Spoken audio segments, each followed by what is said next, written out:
Je mi 48 a 20 let se věnuju ženskému zdraví a stejně mě moje tělo dokázalo překvapit.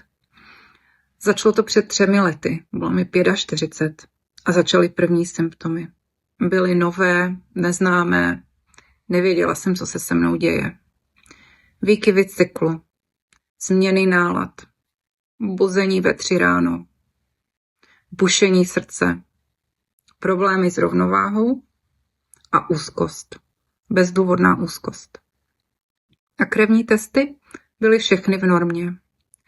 Nevěděla jsem, že je to perimenopauza, ale byla. A proto jsem se rozhodla pro léčbu. HRT, hormonální substituční terapii ve formě transdermálních náplastí. A můj život se změnil od základu. Vím, že HRT není pro každou ženu, ale taky není dobré ignorovat symptomy. Kolik žen slyší úzkost místo hormonální příčiny?